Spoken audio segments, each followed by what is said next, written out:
This video is being put together so we have something to reference for anybody who's trying to put Koni adjustable yellow struts on their 370Z or G37. When installing suspensions, I found plenty of awesome, helpful videos for installing coilovers, which got me the majority of the way there.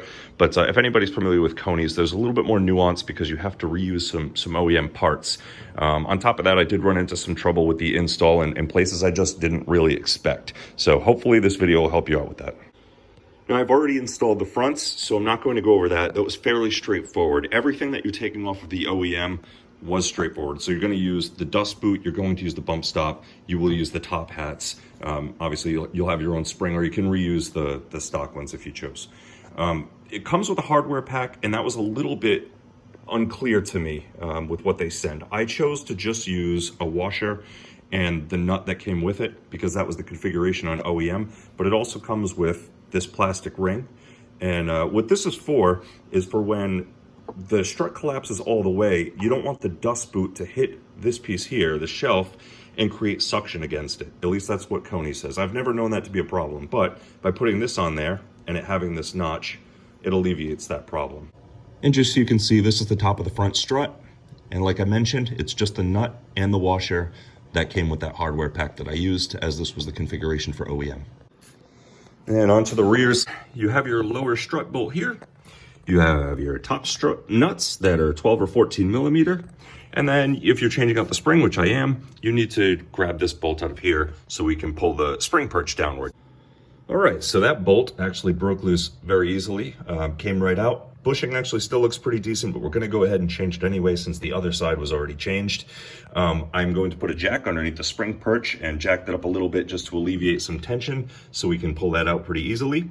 That also sets us up for the next part where we would need to jack this up anyway so we can get this bolt out. Reason being is you don't want to pull the bolt out and have the spring just shoot this at the ground. Okay, with our jack holding the spring perch up, that took some of the pressure off. That bolt came right out for us. So our next step is going to be pulling out these two top nuts. Those are 12 millimeter. And I'm just going to be using a couple extensions here to make this a bit easier for myself. The strut is out. So if yours pulls out and it looks like this, just know that it didn't all come out. Things like this happen.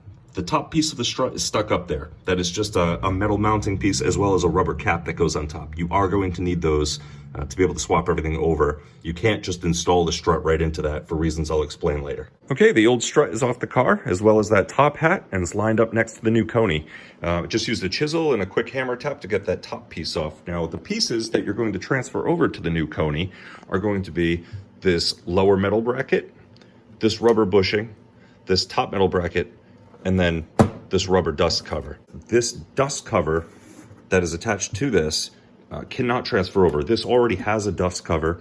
Underneath this dust cover, there's also a bump stop and one of those plastic rings that we talked about earlier that prevent the bump stop from creating suction. Before we fit everything over from the OEM to the Koni, I just want to talk about the adjuster for the damper settings. This adjuster is pretty difficult to work with. You need a very small tool, usually an Allen key or something, to fit in here and just rotate it to your desired setting. You can't use something like this, like what we would use on the fronts. So you can't access it from the top of the strut or anything like that. You do have to jack up the car pretty high, and you have to get into this small space while it's on the car and turn this. I'm not going to do that. The strut is easy enough to take off that's what I'm going to opt to do. I'm going to take it off, and because I'm going to opt to do that, I'm actually going to retain some of this original dust boot to cover the adjuster, so I don't get any dirt or rocks or anything in there that might make it malfunction. As far as the adjustment itself, by scouring forums, the best that I came up with was I wanted to set it to about 25% away from full soft. So that is 2 turns from this side to this side. So you can actually follow this for a guide. All the way left is going to be soft, all the way right is going to be firm. I went 2 cranks in these holes to the right. And that's where I'm going to leave it for now and just see how it sits. If I need to change it, like I said, I'll remove the strut from the car and adjust it and place it back on. Now we need to remove the top strut bolt from the OEM strut. I'm just going to use a 14 millimeter spanner on the main top bolt, and I'm going to use an adjustable wrench just to hold the shaft and turn the wrench and the adjustable wrench in the opposite directions from each other to loosen this. If yours is rusted up like mine is, I just left it soaking with some PB Blaster for a while, and hopefully that makes this job a bit easier. I've now cut away the dust boot, I've left only just this top piece, which I mentioned I'm going to use to cover the adjustment window, as I'm not going to be adjusting mine in the car. Within that dust boot, you'll also find a bump stop. You could throw this away too. Your new Koni is going to have a bump stop already in there. It's fully assembled and ready to go in that way.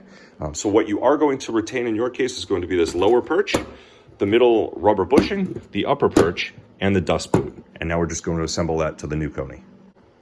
With the first couple pieces now on the new Koni strut, I just want to stop and explain a couple things. What I've added so far is that lower part of the dust boot that you're not going to use. That's just for my purposes. I have to keep saying it or somebody's going to scream. So you'd be starting with this lower bracket going on, then this rubber bushing, then the upper bracket, then your dust boot to cover it over. Now, at this point, it would make sense to start using the Koni hardware that was included to start bolting things down.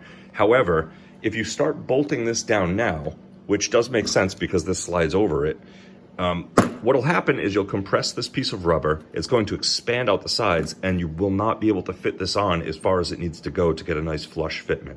So we're going to wait until this is on over this rubber before we start installing hardware. With the top bracket squeezed over the rubber, I opted to use a couple vice grips just to get the two surfaces to mate. That way, as I tighten this down and that rubber expands, nothing moves where it shouldn't be. I've also taken the Koni hardware and started installing that. As mentioned, it's just a washer with the nut right over the top of that. Now at this point, if I had not installed this dust boot over the adjustment window, you might want to start considering the orientation of that window for when it's installed on the car. And by that, I mean you want the window facing outward where you would be able to access it when the car is jacked up. Here's the completed Koni strut after we put the dust cap back on top of that whole configuration. Make sure that your holes are lined up when you tighten this down, otherwise it can be a bother to put back on the car. And I'll mention again, your adjustment window will be exposed, so make sure that's oriented toward the outside of the car facing you, so that way when you jack it up, you can change your adjustments. Now to prepare to remove the spring, we just have to remove this bolt. But in doing that safely, we have to jack up the spring perch and collapse the spring a bit. That way the tension or the load from the spring is on the jack rather than the arm. Reason being, if you don't use the jack and all the pressure is on the arm, when you go to remove this bolt, it's going to just shoot this arm down. It's very dangerous. The spring could come out. So what we're going to do instead is we're going to jack it up, remove this bolt, and then slowly lower the jack and unload the spring and pull it out. With that bolt out, the jack lowered, the spring now has no tension on it. You can go ahead and just push on this bottom perch as you try and wiggle this spring out, and it should come out with little to no problem. While you have the spring out, just make sure to clean out any dirt or rocks or anything that may be sitting in the spring perch before installing the new spring. Swapping the OEM components from the old spring to the new spring is going to be very simple. We only have two pieces on the top and the bottom, and it's just going to squeeze right onto the spring. The only thing you have to make sure of is that the end of the springs sit where they should, like the OEM did. So right where this nook is should meet up with the end of this spring. And the same for the top. If we look at the top piece, it'll have a similar cutout here. That's where the end of the cut spring should go.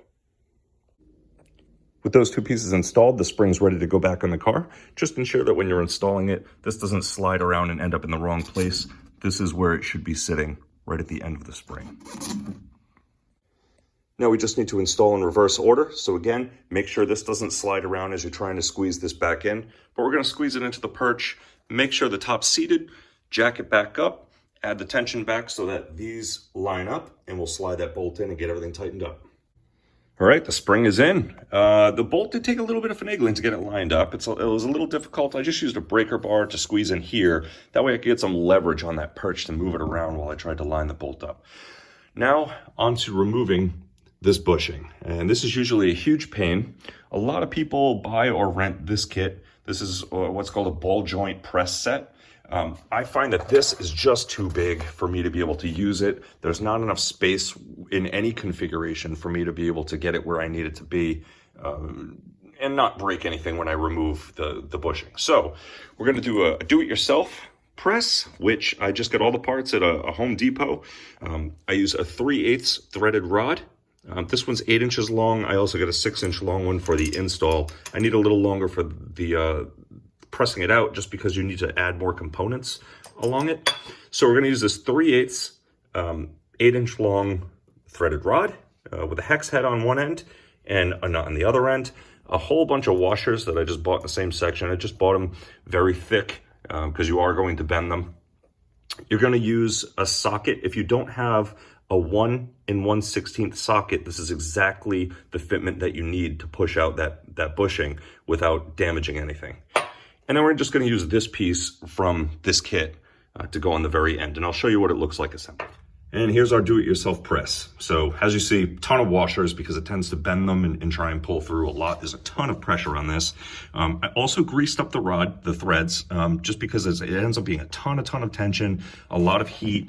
It can break the threads, so just hedging our bets by greasing it up a bit. So from left to right, you have your hex head side over here, then your washers. This piece is from the bushing press set, which is just an adapter to hold this. This catches the bushing as it's pushed out this way. You have your 1 1/16 socket, which is going to push the bushing through. This is an exact fit, so you should have no trouble there. Then just a bunch of washers again, and your nut on the other end. So now we're gonna twist it to tighten this and see if it can just push it out. All right, our bushing came right out, fell into this catching sleeve. Here's the bushing. So one thing you just want to note when you're doing this is when you're lining up your pieces to squeeze it in or to press it out, you want to make sure the end of the socket is perfectly lined up with the outside of the bushing. If it's off, you're going to be pushing on the knuckle or pushing it in sideways, and you really don't want to do that. It can be a pain to kind of be finagling it back and forth as you're tightening the rod, but you want to make sure that's perfectly lined up and you should have no problems. Here's the new bushing, just sort of hand seated for now while I set up the rod. So we're gonna have the socket at the end with a bunch of washers behind it so we don't pull this hex head through. And then we're gonna have the bushing here. And then on the opposite side of the knuckle, we're gonna be using this other piece from the ball joint press. Reason we use this piece is we have this inside cutout that'll be on the receiving end. So when it pulls that bushing through, it won't be up against a flat surface. It'll let the rubber kind of exceed the knuckle and into here to catch it, if that makes any sense. So we'll assemble that and I'll show you what it looks like on the car. The do-it-yourself press is assembled. Left to right, you have the hex end here, a bunch of washers so it doesn't pull through, 1 1/16 socket, your bushing here, knuckle. Then you have this piece from the ball joint press. That's going to be the receiving piece. Then behind that, it's just a bunch more washers and a nut. You see that I also have a washer tucked in here. That's just because this side of the knuckle doesn't sit perfectly flat. So I'm trying to compensate for that maybe 5-degree angle that they're adding. So I'm going to do a little bit more adjusting here just to make sure this is pulling perfectly straight through. And then we're going to crank these bolts and pull everything in. The new bushing's completely pressed in. Here's our old one. So now we're going to install the new strut with a new lower bolt, and we're going to utilize the nut that Koni provided for the strut and get this new strut on the car. All right, so we're at the tail end and I'm just tightening down the lower strut bolt. But before I tighten that down, I want to make sure that I jack up this perch and bring the whole knuckle up to about where ride height would be. Then tighten this down. The reason being is that there's going to be a lot of pressure on this bushing. So if we completely compress it while this is fully extended and then we drop the car, it can cause binding in the bushing, which may cause damage or failure. So we're just going to raise this up, tighten this, and then put everything back together.